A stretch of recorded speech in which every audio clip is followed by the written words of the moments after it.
मित्रों, आप सभी को श्री कृष्ण जन्माष्टमी की हार्दिक शुभकामनाएं। भगवान श्री राधे कृष्ण हम सभी को सुखी एवं समृद्ध रखें। जय श्री राधे कृष्ण। नमस्कार दोस्तों, भगवान श्री कृष्ण की भक्तों की बात जब भी होती है उनमें से एक नाम मीराबाई का भी आता है, जो भगवान श्री कृष्ण के अनन्य भक्तों में से एक हैं, जिनका जन्म द्वापर युग में हुआ था और अपनी अधूरी इच्छा पूर्ति करने हेतु मीराबाई ने कलयुग में भी जन्म लिया। मित्रों, द्वापर युग में मीराबाई की ऐसी कौन सी इच्छा अधूरी रह गई थी जो उनको कलयुग में भी जन्म लेना पड़ा? ऐसा क्या हुआ जो मीराबाई कलयुग में भगवान श्री कृष्ण की भक्ति में इतनी रम गईं कि वह जब भी भगवान के भजन गाती उन्हें कुछ भी सुध नहीं होता? मित्रों, आज का यह वीडियो बहुत ही रोचक और दिलचस्प होने वाला है, तो आप वीडियो को बिना स्किप किए लास्ट तक बने रहिए।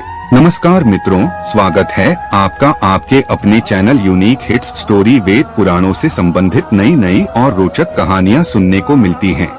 और मित्रों, अगर आप इस चैनल पर नए हैं तो चैनल को सब्सक्राइब और बेल आइकन ऑन कर दीजिएगा ताकि हमारी वीडियो आपको सबसे पहले मिल सके। मित्रों, यह बात उसे समय की है जब द्वापर युग में भगवान श्री कृष्ण किशोर अवस्था में थे और ब्रिज के बहुत से ग्वाले उनके मित्र थे। भगवान श्री कृष्ण उसे समय बाल लीलाएं कर रहे थे। मथुरा के कारागार में जन्म हुआ गुरुदेव जी यमुना पार करके नंद बाबा के यहाँ रख कर गए भगवान श्री कृष्ण को कंस ने मारने के लिए बहुत से राक्षस और पशु पक्षी भेजे, लेकिन भगवान श्री कृष्ण का बाल भी बांका नहीं हुआ। जो इनमें से कुछ असुरों के नाम है खगासुर, अघासुर और बकासुर, पूतना और एक लालची ब्राह्मण भी था। फिर भगवान श्री कृष्ण किशोर अवस्था में आए। ब्रज के सारी गोपियां भगवान श्री कृष्ण की मनमोहक मुस्कान और उनकी सुंदरता पर मोहित हो जाती थी। भगवान श्री कृष्ण किशोर अवस्था में इतने सुंदर थे कि उनको जो भी एक बार देख लेता वह अपना शुद्ध बुद्ध सब खो बैठता और वह सिर्फ भगवान श्री कृष्ण के बारे में ही सोचते रहता। भगवान श्री कृष्ण जब भी गैया चराने जाते तो उन्हें मैया यशोदा काला टीका लगाकर ही जाने देती, क्योंकि मित्रों, भगवान श्री कृष्ण मैया यशोदा के लिए केवल उनके लल्ला ही थे।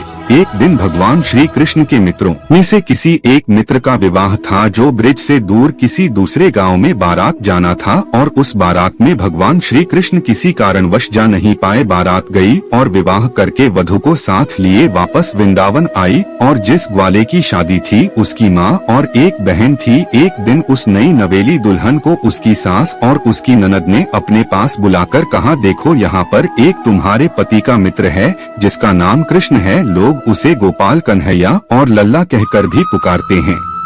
तुम जरा उससे सावधान रहना। जब भी घर में आए तुम उसके सामने मत आना और ना ही उसके चेहरे पर देखना और ना ही अपना चेहरा उसको दिखाना। बहुत ही चतुर और चालाक है। किसी भी घर में बिना कुछ बोले चला जाता है और बातें करने लगता है, और जो उससे एक बार मिल ले, उसके चेहरे पर देख ले या फिर अपना चेहरा उसको दिखा दे, वह उसका मन मोह लेता है, क्योंकि वह बहुत बड़ा जादूगर है। पता नहीं वह क्या कर देता है कि लोग एक बार उससे मिलते हैं तो वह पागल हो जाते हैं। तो तुम जरा होशियार रहना, समझ गई?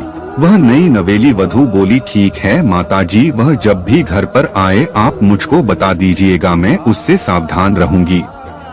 मित्रों, वह बेचारी क्या जानती थी जिससे वह नजरें छुपाने और चंद्रमा जैसे चमकने वाले चेहरे पर देखने से मना कर रही है। वह कोई जादूगर नहीं, वो तो साक्षात पर ब्रह्म है।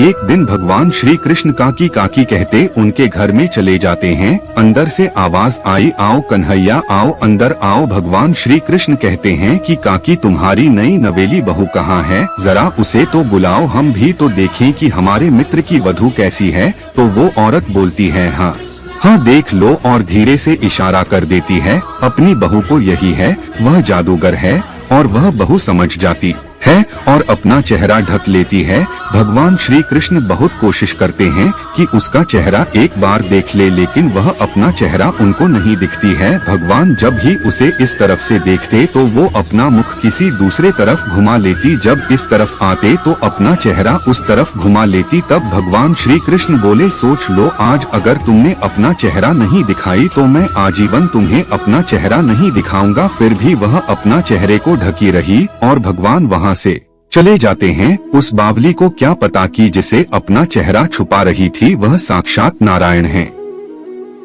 एक बार इंद्रदेव की पूजा न करने पर इंद्रदेव ने वृंदावन में खूब वर्षा कराई और ज्यादा वर्षा होने के कारण वृंदावन डूबने लगा। तब भगवान श्री कृष्ण ने गोवर्धन पर्वत अपनी कनिष्ठा उंगली पर उठाई और सारे ब्रिजवासी को इंद्र के उस प्रकोप से बचाई। सभी लोग अपनी अपनी जान बचाते बचाते उस गोवर्धन पर्वत की तरफ जाते हैं और नई नवेली वधू और उसकी सास और ननद भी जैसे तैसे दौड़ते दौड़ते गोवर्धन पर्वत तक पहुँच जाते हैं।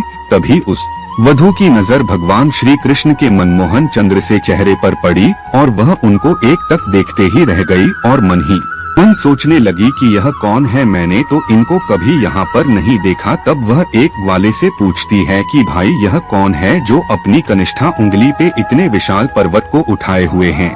तब वह ग्वाला बोलता है, अरे पगली, तू वृंदावन में रहकर श्री कृष्ण कन्हैया को नहीं पहचानती। तेरा रहना यहाँ व्यर्थ है, क्योंकि ब्रज में ऐसा कोई नहीं जो श्री कृष्ण कन्हैया को न जानता हो और उनसे प्रेम न करता हो। यह सब सुनकर वह गोपी भगवान श्री कृष्ण के चंद्र से चेहरे पर एक टक निहारती रही और मन ही मन सोचती रही, मैं बावरी कहाँ अपनी सास और ननद की बातों में आकर इतने दिव्य और तेजस्वी कृष्ण कन्हैया के दर्शन से वंचित रही। शून्य। जब भगवान श्री कृष्ण उस गोपी को अपनी तरफ निहारते हुए देखते हैं, तब भगवान श्री कृष्ण अपने चेहरे को दूसरे तरफ घुमा लेते हैं। तब वह गोपी उस तरफ जाती है। तब भगवान श्री कृष्ण अपना चेहरा इस तरफ घुमा लेते हैं। तब वह गोपी अपने दोनों हाथों को जोड़कर भगवान श्री कृष्ण से क्षमा याचना करती है कि है श्री कृष्ण कन्हैया, मुझसे गलती हो गई, मुझे क्षमा करो। मैं अपनी सास और नंद की बातों में आकर फंस गई और मैं मूर्ख आपसे अपना चेहरा छुपा रही थी। फिर भी भगवान श्री कृष्ण अपना चेहरा उसे गोपी को नहीं दिखाते हैं और वह गोपी पूरे 4 से 5 दिन तक वही रोती रही और वहीं पर बेहोश हो गई। तब भगवान श्री कृष्ण को उस पर दया आ गई और वह बोले कि अगले जन्म में मैं तुम्हें अवश्य दर्शन दूंगा। तुम अगले जन्म में फिर से एक कन्या रूप में जन्म लोगी और तुम अपनी भक्ति भाव से मुझे प्राप्त कर लोगी। दोस्तों, यह वही गोपी थी जो मीराबाई के रूप में राजस्थान के एक गाँव में जन्मी थी और भगवान श्री कृष्ण की अनन्य भक्त थी। और श्री तुलसीदास जी के कहने पर मीराबाई ने भगवान श्री राम की भी भक्ति थी। दोस्तों, मीराबाई का एक भजन बहुत ही विख्यात है, पायो मैंने प्रेम रतन धन पायो। फिर इसी तरह भगवान श्री कृष्ण की भक्ति करते करते वृंदावन में ही श्री कृष्ण की मंदिर में इस लोक से उस लोक चली जाती हैं। और दोस्तों, सुना जाता है कि मीराबाई भगवान श्री कृष्ण में ही समा गई थी। मित्रों, आपको यह कथा कैसी लगी आप कमेंट में जरूर बताना और आपको यह वीडियो अच्छी लगी हो तो वीडियो को लाइक और चैनल को सब्सक्राइब जरूर कीजिएगा। राधे राधे, जय श्री राधे कृष्ण।